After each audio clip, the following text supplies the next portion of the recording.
Chaque année, plus de 15 000 enseignants et enseignantes franchissent pour la première fois les portes de leur classe. Qui dit première fois dit multitude de questions auxquelles répondre durant l'été. Pour parler de leur première rentrée, qui de mieux que celles qui l'ont vécue il n'y a pas si longtemps? Des heures de préparation au moment de doute, en passant par les ratés, les coups durs et les bonnes surprises, ces enseignantes partagent en toute transparence leurs premiers instants dans leur salle de classe aux côtés de leurs élèves. Avec suffisamment de recul, mais encore pétries de toutes les émotions qui les ont traversées, elles témoignent pour ce hors-série d'être prof, le podcast, afin d'accompagner celles et ceux qui, à leur tour, feront le grand saut en septembre. Bienvenue dans le hors-série spécial rentrée d'être prof, le podcast.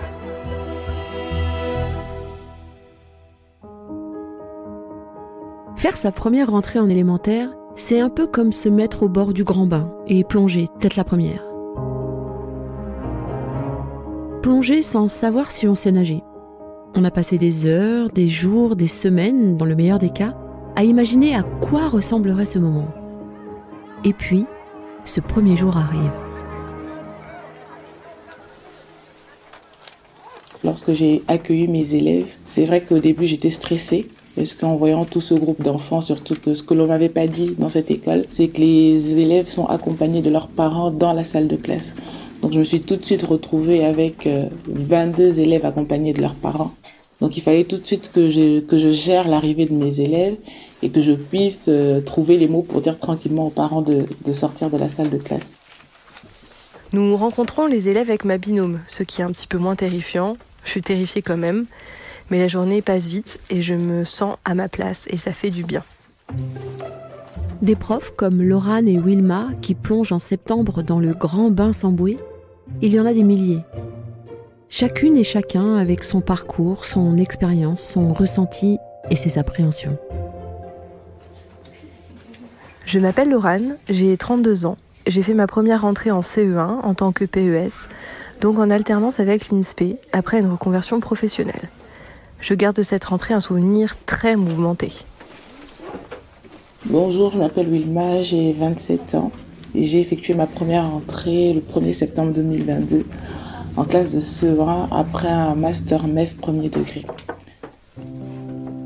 Des parcours, des formations, il y en a autant que d'enseignantes. Outillée ou lâchée sans filet, chacune fait au mieux avec les techniques et les méthodes qu'elle a apprises, tout en sachant qu'il y aura inéluctablement des surprises. Étant en reconversion, je n'avais aucune formation et l'INSPE ne nous a que très peu préparés à cette rentrée. Ce qui nous a été proposé me semblait très abstrait comme je n'avais pas été sur le terrain. Je me suis sentie livrée à moi-même, ce qui était très angoissant. Dans ce métier, qu'importe le niveau de préparation, il est important de savoir accepter ses émotions, les accueillir, les réguler. Aurélia, notre spécialiste bien-être sur être prof, accompagne cet apprentissage. Vous retrouverez toutes les ressources en question dans la description du podcast. Mais revenons à notre rentrée, à cette première brasse en eau profonde. À l'accueil de mes élèves, c'était beaucoup de joie, au-delà de ce stress.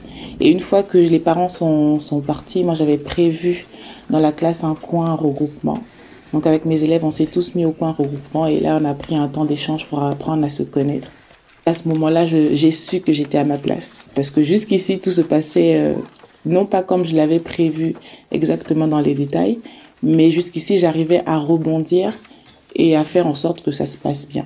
Donc c'est vrai qu'à ce moment-là, je me suis dit oui, je suis à ma place. Ce moment où j'ai échangé avec mes élèves et où on apprenait à se connaître. J'ai vraiment pris conscience que j'étais à ma place. Avant de trouver sa place lors de cette première journée riche en émotions et en découvertes, il y a toute la période qui précède pendant laquelle on se projette, on se prépare. Un temps pas si simple à organiser. Là aussi, les parcours sont tous différents. Côté préparation, j'étais complètement perdue avant la rentrée. N'ayant pas fait le master MEF, j'ai dû me débrouiller seule en me baladant sur des blogs. J'ai aussi suivi des ateliers sur être prof, ce qui m'a bien aidée pour préparer ma première journée. Pour préparer cette rentrée, j'avais lu l'ouvrage Le manuel du jeune enseignant de Jennifer Borrego, qui m'a beaucoup aidée parce que ça m'a permis de me préparer sur le plan organisation spatiale de la classe, même au niveau de mon ordinateur. Ça m'a permis en amont de créer plusieurs fichiers. Par exemple, quand les élèves sont arrivés avec toutes leurs fournitures, moi j'avais prévu un fichier Excel où j'avais rentré toutes les fournitures qui avaient été demandées, avec à côté le nom des élèves, donc ce qui me permettait à ce moment-là d'appeler les élèves un à un et de cocher ce qui était présent, ce qui était absent. Je suis vraiment contente parce que jusqu'aujourd'hui, je m'en sers parce que quand il y a des élèves qui me disent « Maîtresse, j'ai pas ma pochette jaune, j'ai pas ma pochette bleue » et que je me réfère à ce document, je me dis « Bah oui, depuis la rentrée, tu l'as jamais rapporté cette pochette jaune. » Qu'elle soit faite de manière intuitive ou avec des livres et des tableaux Excel, cette préparation trouve toute sa raison d'être dans l'expérience, bien réelle celle-ci, de la première rencontre. La rencontre pourrait d'ailleurs être le leitmotiv de cette journée de rentrée. Un temps pour aller à la découverte de nos élèves, pour les laisser nous découvrir, et puis un temps aussi pour apprendre à se connaître soi-même dans ce costume de nouvelle enseignante. Cette rencontre, c'est justement le moment de tenter des choses afin de poser les pierres d'une première relation. Qu'avaient prévu nos deux enseignantes, Laurane et Wilma, pour ces premières heures de classe ? Pour mon premier jour, j'avais prévu de faire connaissance avec les élèves. J'avais donc prévu des jeux, des activités d'écriture comme un portrait chinois ou raconter ses vacances. Finalement, je n'avais pas prévu assez de choses et il y a eu des moments de flottement. J'ai donc terminé la journée par une lecture offerte. Pour cette première journée d'école, dans un premier temps, moi j'avais vraiment dédié cette journée au rangement des fournitures scolaires. Donc toute la matinée, ce que moi j'avais prévu, j'avais demandé aux élèves de créer leur porte-manteau. Donc j'avais prévu des petites figurines qu'ils devaient personnaliser. Et pendant qu'ils personnalisaient leurs figurines, je les appelais un à un, comme je l'ai dit précédemment, pour qu'ils apportent leur fourniture et je les rangeais au fur et à mesure. Ça a été pendant toute la matinée, parce que le temps pour moi de prendre mes repères, de comprendre un peu comment tout ça se passait, sans oublier la pause de récréation. C'est vrai qu'à la fin de la journée, j'étais épuisée, mais vraiment épuisée parce que j'avais couru partout et aussi pour tous les chemins mentaux que j'avais pu faire pour pouvoir structurer cette journée au mieux. Une fois la première journée passée, on prend du recul, on l'analyse et on en tire les premiers enseignements. C'est d'ailleurs cette capacité à évaluer sa propre pratique, à l'observer avec bienveillance pour en apprendre toujours plus, qui fait de nous une professionnelle réellement au service de nos élèves. Avec le recul, j'aurais mieux fait de prévoir une journée de travail plus classique, avec des jeux pour faire connaissance. Ça aurait permis de donner aux élèves le rythme de notre année, avec les rituels que nous allions instaurer ensemble. Avec du recul, est-ce qu'il y a des choses que j'avais oubliées ? Oui, forcément. Là, je vous parlais tout à l'heure de l'organisation. C'est vrai que je me suis rendu compte qu'il y avait par exemple des colonnes que j'avais pas prévues. Ou même au niveau de l'espace, j'avais prévu par exemple un armoire spécialement pour ranger les fournitures. Et je me suis rendu compte que l'armoire n'était pas assez grand parce qu'on se retrouve avec des classeurs à ranger. Donc voilà, c'était des petits détails comme ça. Mais dans l'ensemble... oui, je dirais que cette première journée, je l'avais quand même très bien préparée en amont, justement grâce au livre de Jennifer Borrego qui m'a vraiment permis de vivre cette rentrée du mieux possible.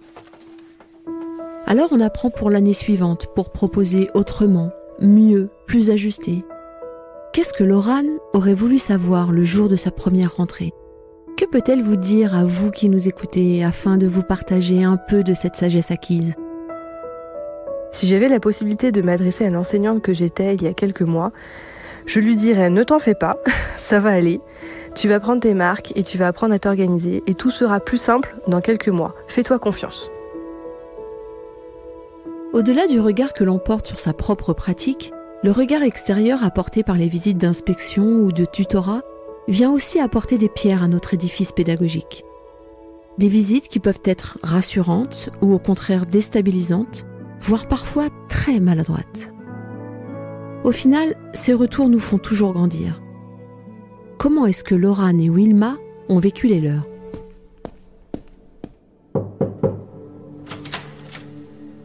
Je m'étais préparée à ce que ce soit stressant et ça l'a été.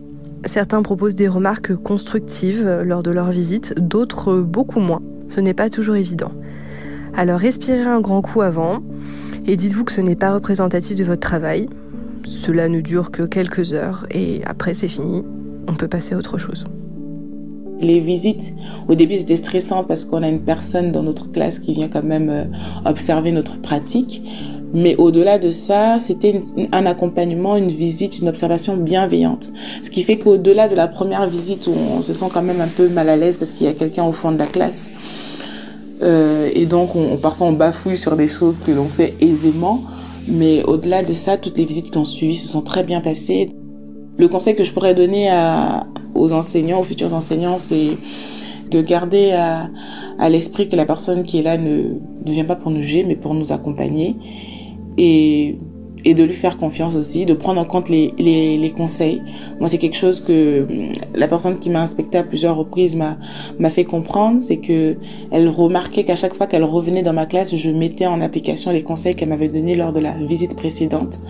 Donc, je pense que c'est important aussi de montrer que qu'on veut apprendre, qu'on est prêt à apprendre et qu'on est prêt à s'adapter. Comme Wilma, il est toujours possible de voir ces visites comme des opportunités et pas seulement comme des obstacles. Moi, pour chaque visite, je me mets toujours en conditions difficiles. Je me dis, c'est le moment de tester quelque chose parce que je vais avoir un regard expert et que je vais avoir les conseils qui vont me permettre d'améliorer ma pratique.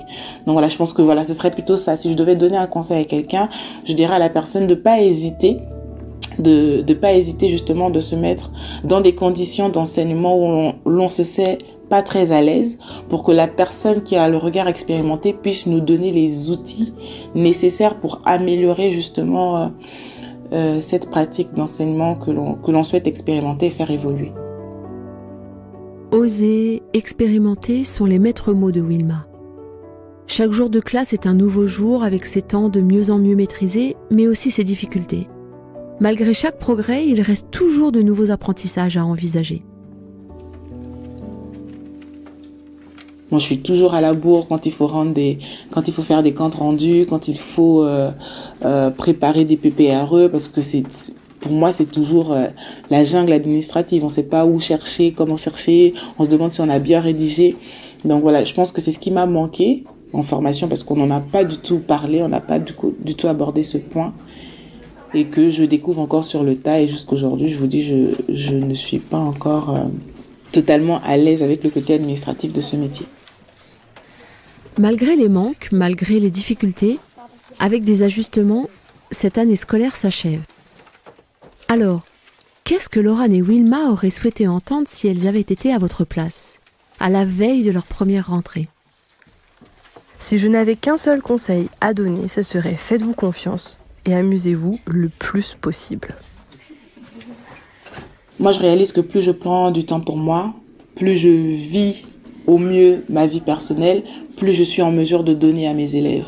On ne donne que ce que l'on a, et si je n'ai pas de joie, si je n'ai pas de quiétude, si je n'ai pas de moment de repos, au final, on tire tout le temps sur la corde et on est irritable, on est irrité. Et ça déconstruit le climat de classe que l'on veut offrir pour que nos élèves soient en mesure d'apprendre convenablement. Au début, je mettais beaucoup de temps, beaucoup d'énergie dans mes préparations et au fil des périodes, j'ai appris à lâcher prise. Un premier jour de classe, une première période, puis une autre, pour finalement clore une première année qui peut être aussi riche qu'épuisante, insatisfaisante même pour certaines et certains, mais qui se fait pas à pas, au rythme de chacune. Avec toujours, bien sûr, une communauté professionnelle avec qui échanger pour se rassurer et grandir en collectif.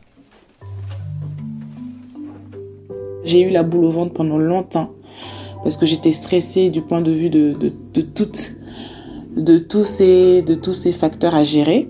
Mais lorsque j'ai eu l'occasion, aux premières vacances de la Toussaint en formation justement, de rencontrer d'autres professeurs des écoles stagiaires, et lorsque j'ai réalisé que mes collègues vivaient la même chose que moi et que ce n'était pas propre à moi mais propre au métier, là j'ai décompressé, là j'ai pris les choses avec parcimonie, là j'ai pris du recul. Notre credo sur Être prof, c'est rompre l'isolement pour entrer dans le métier. Vous aussi, comme Apolline et Christelle, vous trouverez votre manière de préparer et d'aborder votre première rentrée. C'était le hors-série spécial rentrée d'Être prof, le podcast. Pour vous accompagner au mieux à préparer votre rentrée, retrouvez nos ressources, nos tuteurs et tutrices sur êtreprof.fr. Une série audio animée par Nathalie Dreyfus, enregistrée par Julien Couralet du Studio Capitole, réalisée et mixée par Benjamin Massé et Yann Thierry et produite par l'Acmé Productions. Bonne rentrée à tous!